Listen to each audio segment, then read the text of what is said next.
welcome back, everybody. We are ready for chapter 21, and we're going to be in a dark place in this chapter. But we're not afraid of the dark. Ooh, we're not afraid of the dark. Not especially if you can go light, alama, and snap your fingers and hold a light in your hand, right? Exactly. Right? That's right. Let's do some magic.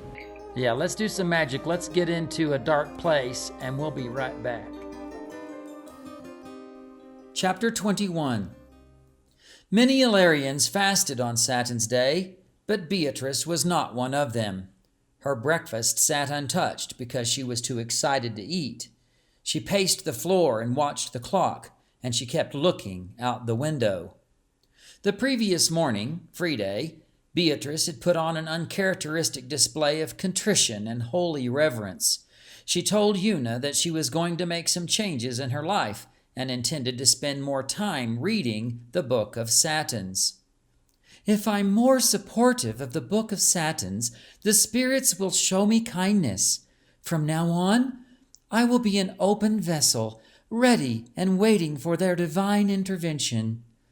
Una saw through the ruse, but she didn't know exactly what Beatrice was up to. She wouldn't have flipped a switch and become a follower of the Book of Satins overnight.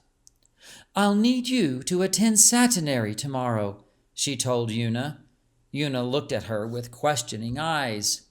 Yes, at 10 o'clock. I need you to be at the Satinary and give an offering on my behalf. I also need you to light a stargrass pot and say a prayer. Una had no problem doing what Beatrice told her to do.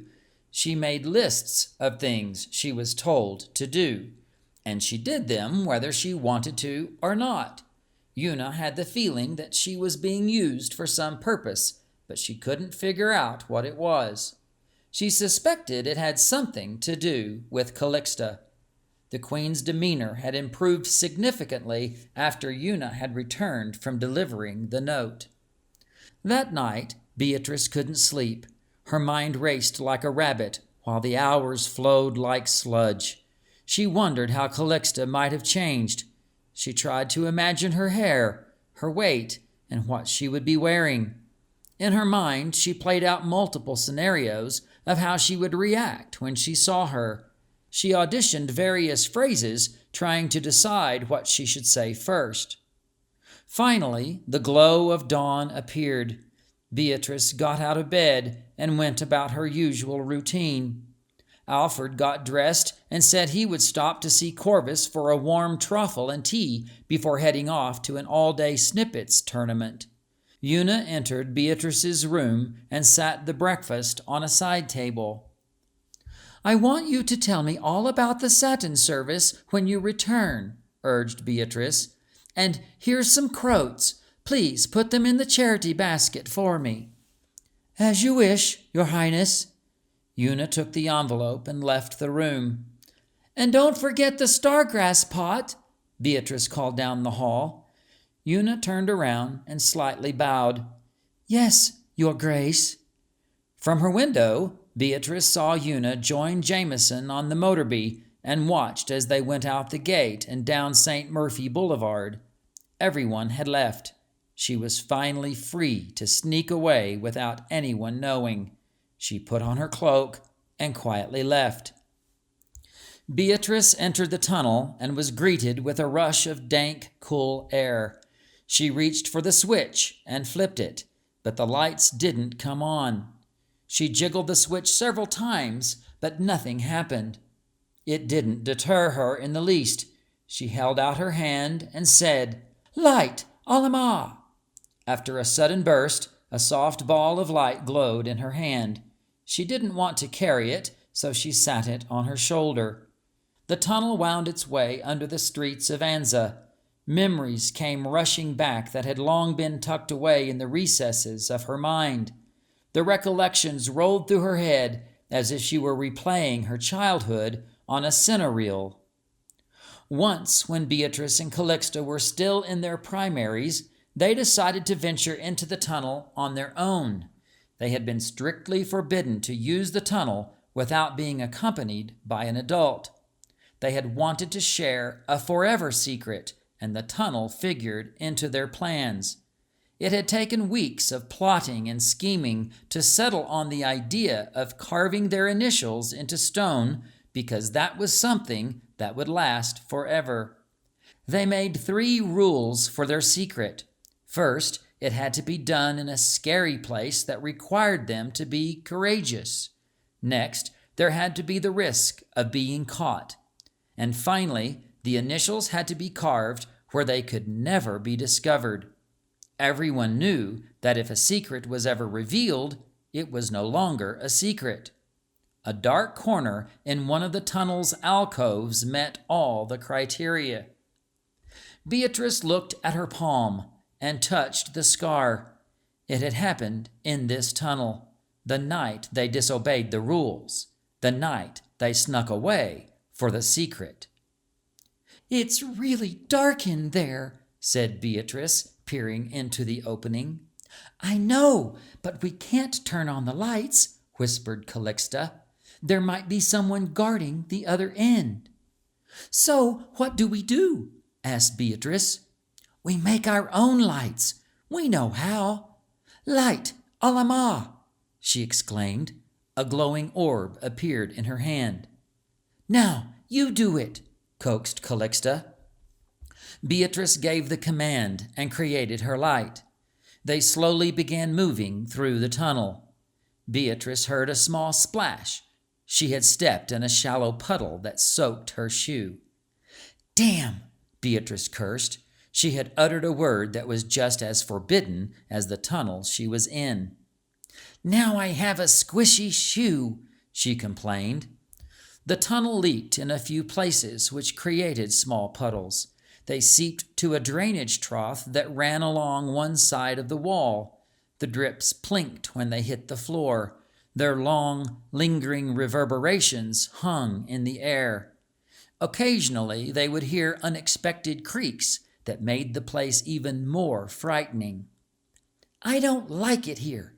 There might be a ghost," Beatrice suggested. "You're not supposed to like it here. Rule number 1, it has to be scary. And if there's a ghost, well, I don't know. But I don't think there's any ghost. So come on," Calixta insisted. Beatrice was shivering with fright, but she tried to hide it. She was surprised that Calixta seemed to have nerves of steel. Suddenly, Calixta screamed, and her high-pitched shriek shot through the tunnel. She began flailing the air and slapping her face. "Get it off of me!" "What?" asked Beatrice. "A spider! I ran into a spider! Do you see it?" She was certain that a black, poisonous, 8-legged beast had jumped from the web and into her hair. Beatrice looked, but she couldn't find a spider. "Are you sure you don't see it?" whimpered Calixta.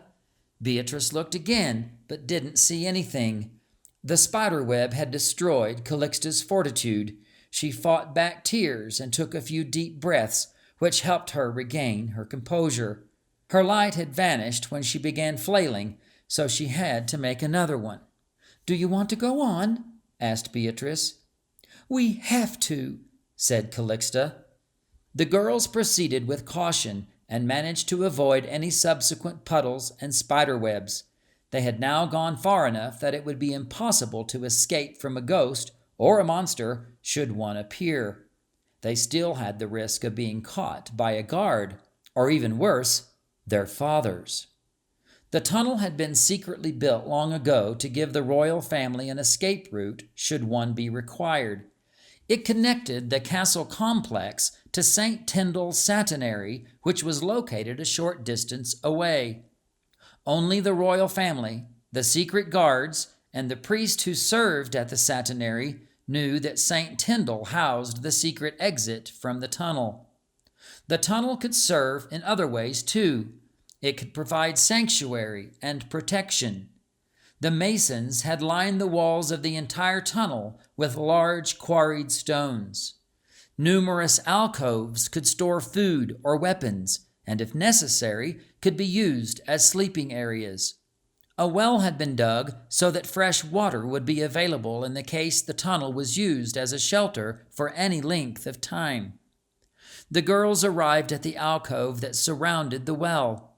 It was located about midway through the tunnel. The alcove went back several feet from the main corridor and had a vaulted ceiling.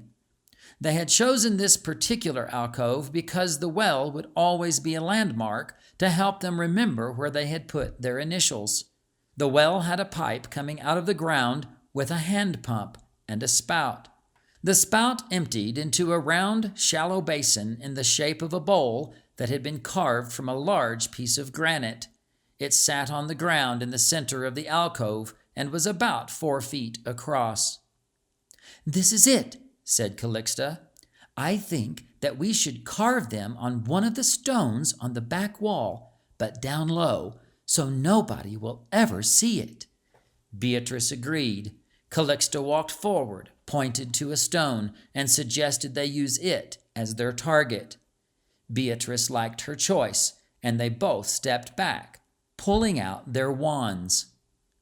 "Do you remember the words for the rune-writing spell?" asked Beatrice.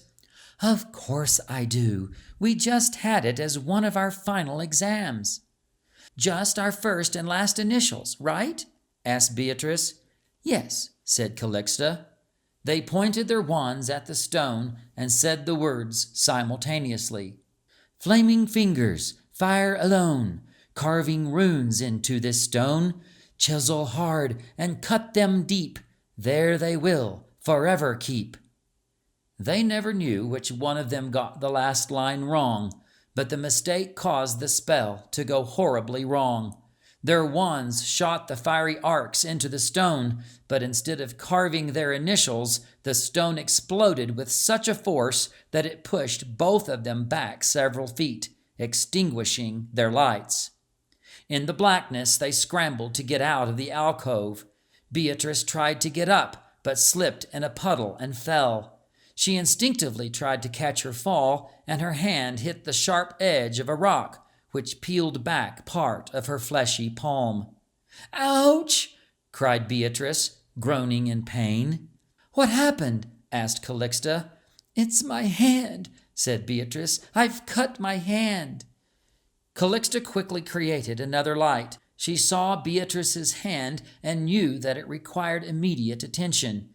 They needed to get out of the tunnel fast, and they did. Calixta found a dothea plant and broke off a stem. She let the milky white discharge drip onto the wound, which brought tears to Beatrice's eyes. "Blow on it," she insisted. "It burns." Calixta did, and it helped take some of the sting away. And then she took a large castola leaf and compressed it against the wound. "Keep this tightly pressed against your palm, and then wrap it with a cloth when you get back to your room," Calixta instructed. "What are you going to tell your parents? They must never know we were here." "I know," agreed Beatrice. "I think I should tell them something close to the truth. It's obvious that I fell. I'm pretty good at acting. I have an idea." "I hope it works," said Calixta. "I'll come see you tomorrow." Early the next morning, Beatrice removed her bandage and pretended to have an accident in the garden. She burst forth with convincing cries and wails, and then she fabricated a story about falling on the footpath. Her parents believed her, and the girl's secret remained safe.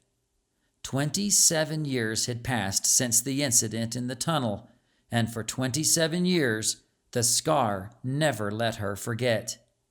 Beatrice came to the familiar bend in the tunnel and went to the alcove, hoping that Calixta would be there. But she wasn't. The old familiar well hadn't changed. Beatrice pumped the handle.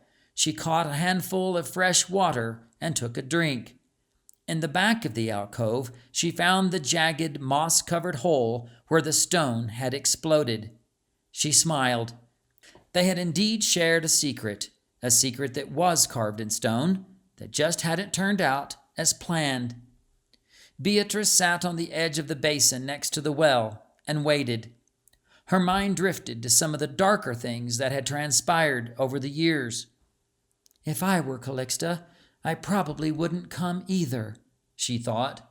She had been so hopeful recently, but now she felt lost and helpless.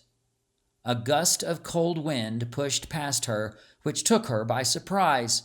She thought perhaps the door to the tunnel had opened and caused it to breathe. A spark of hope glimmered once again. She went to the corridor, but the tunnel was empty. She heard a small splash and then looked back at the basin. A mist had materialized and was swirling just above the surface of the water. "What do you want from me?" a voice asked. Beatrice recognized the voice at once, but she couldn't tell where it was coming from. She ran to the corridor and called out, "Calixta!" The corridor was empty. "I have no desire to be here," said Calixta. "You asked me to come, and I am here. Tell me, after all this time, what do you want?" The voice was coming from the alcove. Beatrice peered into the basin and saw Calixta's face reflected in the water. "Calixta, where are you?" Beatrice looked all around the alcove, searching for the source of the reflection, but there was not one to be found. She tried to touch Calixta's face in the water, but her hand broke the mirrored surface, causing the face to distort into ripples. The face in the pool was not the face that she had known before. Calixta's eyes were empty and cold, and her cheeks were thin. Her long brown hair looked the same, except for a few streaks of silver that were starting to appear. "I know what you want. You want a child. You are desperate to ensure that the rule of Alair does not pass to a new house." Calixta's voice was monotone, void of warmth and matter of fact. "I wonder who it would be, the new ruler of Alair. Do you have any suspicions?" "I'm not sure, Calixta. I didn't ask for any of this. None of this is my fault." "And you need me to help. Am I right?" asked Calixta. Beatrice wanted to share a conversation. She wanted to recollect and reconnect. But yes, more than all of that, she wanted Calixta's help. "I thought maybe we could just talk," said Beatrice. "There's nothing for us to talk about, except for me to give you an answer to the question you have yet to ask. So I'll talk, and you will listen. When I am finished, you can tell me if I've missed anything." Beatrice didn't reply. She fixed her gaze into the pool. "You want me to make a potion that will ensure that you will have a child. You already know that what you are asking is against the law, because you already know that this type of potion can only be created with forbidden ingredients. And for me to make the potion would require that I practice the forbidden dark arts. You believe that I am the logical choice because you already believe the suspicions that are associated with my name. You have already concluded that if I risk this, you will remain unblemished and innocent, while I, on the other hand, could be convicted and sent into exile. You are asking me to do you a favor, but I'm suggesting that we negotiate and come to an agreement. I will not do you a favor. I do not owe you a favor. As a matter of fact, I don't owe you anything." Beatrice interrupted. "What kind of an I'm not finished," Calixta exclaimed. "You've been so self-absorbed and so self-centered that you haven't even considered the fact that someone besides you might want a child too. Well, here's a surprise. I do. I want an heir, so to speak, to teach and train and carry on after me. But I'm not so desperate that I can't wait a while. So let's negotiate our agreement.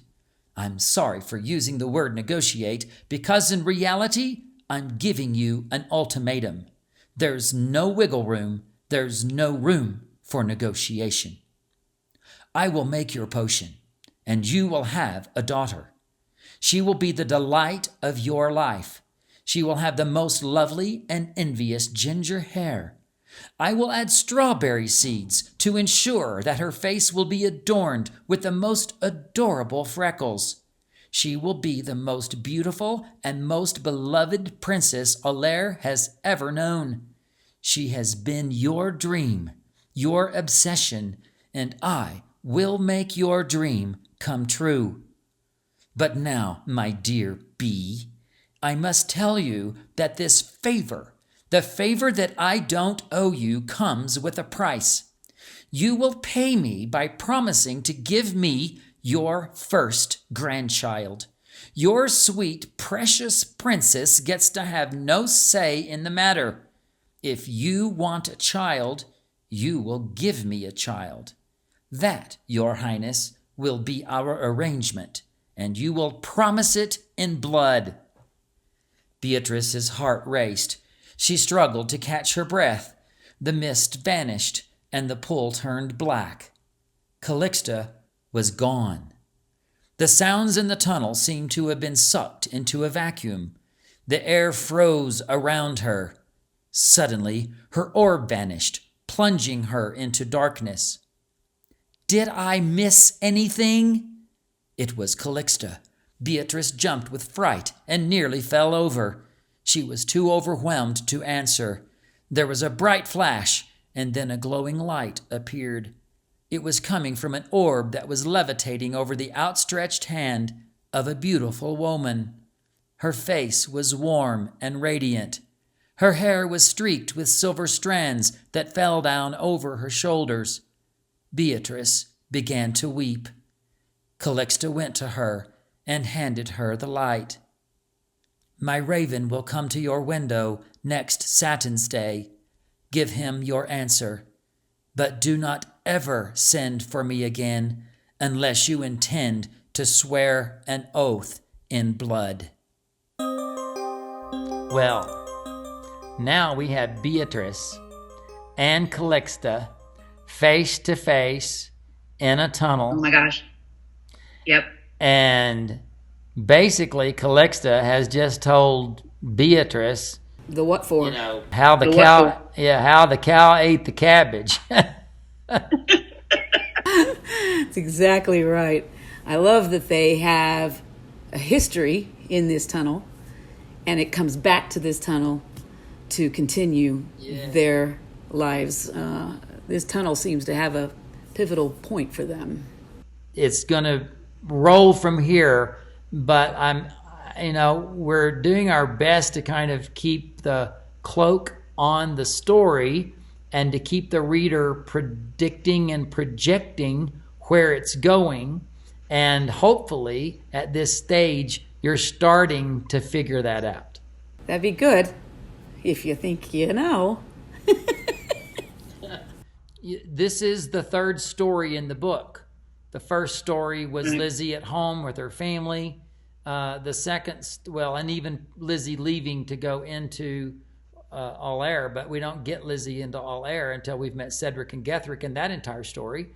So now we're away from Lizzy again, and we're now in the third story that has a lot of content and a lot of importance to it. All we can say is stick with the story, because obviously the whole point of doing a multi-layered story is to bring it into one thing at some point. And we're in chapter 21 right now, and we're going to be well into the 30s before it's all over. So we're not even there yet. We get to see Miss Beatrice and her troubled mind a little bit more. She's going to be revealing a little bit more, so stay tuned for that. All right, everybody, we'll be back. Stay with us.